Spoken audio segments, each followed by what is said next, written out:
Hey guys, today I am installing a set of Greddy hood shocks, okay? Brand Greddy, these are their hood shocks for a Mitsubishi Lancer, but on their site it says for Mitsubishi Lancer Evo 10. However, the 2008 to 2015 Mitsubishi Lancer's engine bay does have the pretty much the exact same layout, I want to say. So it should fit perfectly fine. So what you're going to want to do first, if the directions aren't clear, is it will come with these brackets. It'll say what they're to, and it says fender left. When it says left, it means if you were in the driver's seat, it would be on the left of the car. Okay? Not if you're facing it into the left. In the driver's seat, into the left, okay? Okay, then you'll have this piece facing towards the driver's seat, towards the back of the car, with the ball joint facing inwards into the engine, okay? And then you just want to take off the fender bolt to put this on, put the bracket on, and then put the stock factory fender bolt back onto it, over it, pretty much. And that's about it. You want to make it really tight though. It'll keep your fender on and keep these shock absorbers on really well, okay?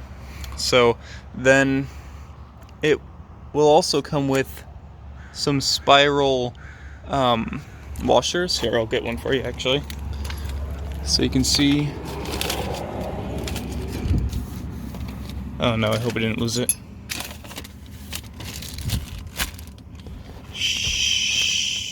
Shit.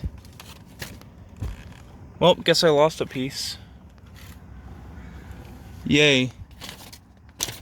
No, here it is. Perfect. Okay. Was that there the whole time? I don't fucking know. Anyways, this is their spiral washer. Okay. And here's the way I think they want you to use it. So, it doesn't exactly say what side of the washer to put it on. It doesn't, because one side has teeth, one side is completely smooth. So when you put it on the back of the stock bolts, it'll actually grip and hold onto the bolt, and it won't move at all. So put the teeth side on the back of the bolt. Put the flat side on the bracket, okay? At least that's how I did it, and I hope that is correct. If I'm wrong, please do it the other way. It's not that hard to change it. Again, put the brackets on. All you have to do is take this bolt off and slap the bracket on, put on the washer, and then put the bolt back on nice and tight. Again, ball joint facing towards the engine bay. So now I have these two brackets on one side, and then I did run into one issue with the right side. I had to fabricate my own hole in the little fender bracket, because this was already here, but there wasn't a hole here. I had to drill that, but there are threads in there for a bolt, which is really confusing for me. Like, it's like there was supposed to be a bolt here to hold this fender here, but there wasn't a hole to put a bolt into those threads. So I had to drill that hole. You don't want to damage the threads, so use a smaller sized drill bit than what you need to. And then what I did was I took off this bolt over here, then I fit some drill bits into that hole to see what would smoothly go through. And then I just picked out one that can go through without touching the threads, just barely. And then, of course, since you picked a smaller drill bit, you can't get the bolt in. So then you want to get one of these little metal sanding Dremel bits, the little cone-shaped ones, stone bits, and then it'll slowly round it out and make the hole a bit bigger. And that was just right for me to fit a bolt in. So yeah, now that I have that done, I'm gonna get the brackets on this side real quick. Okay, now we are on to the actual shocks themselves. Okay, we don't need that, we don't need that. All we have left are our shocks, the grease for the ball joints, and then the lock pins. So, take this into the garage and get that done. Take the instructions with us.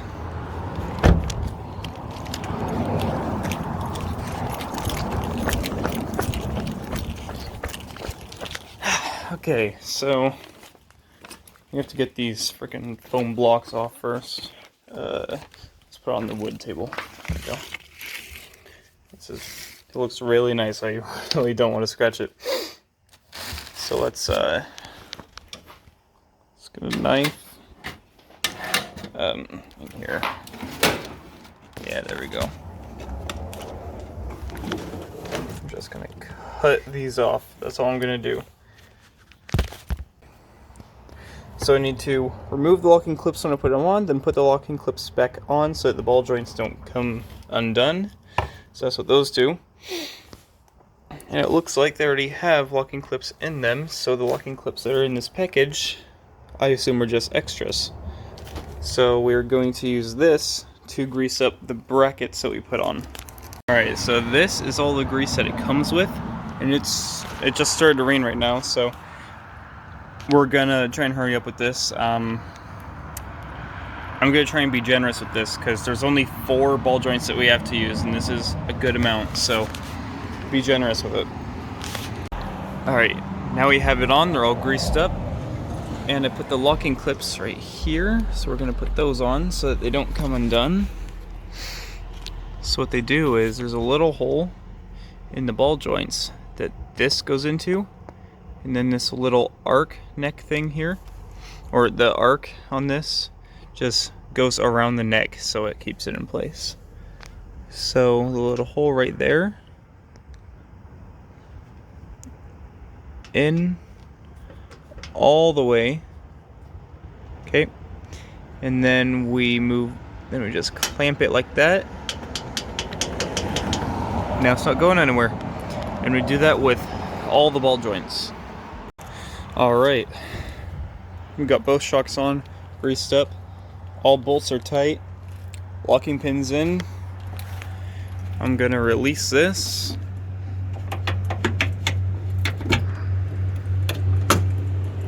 Oh my god. Now I don't even need that. Watch this. I move it down, it'll stay there. What the hell? It's so cool. Okay, now what about opening it?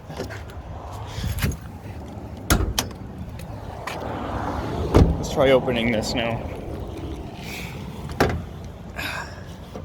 Just gonna pop this. Oh. Oh. And then lift. Oh my god. That is so much easier. It's just like a trunk. It just goes up by itself. That's so cool. I love that. Now I don't even need this, although it would be wise to do it anyways, but actually it doesn't even go up that high anymore. But I mean, that's cool. I like that. Alright. Well, those are the Greddy hood shocks, or hood coils, whatever they're called. It was, I want to say, $180. Not too bad, I guess, since I've seen ones more expensive than that. And it did like the gunmetal gray and carbon fiber design on them, so yeah, overall, it did amazing. Really easy to install too. I've never done anything like this on my own. No experience whatsoever, and even I was able to do it, so.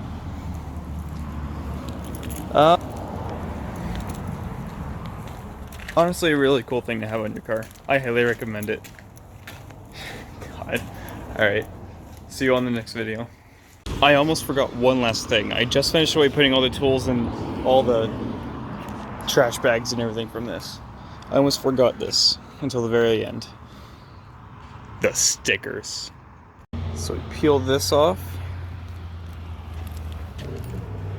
Put it right here in the center. Nice and good. Right? Crease it. Okay. And then we peel it.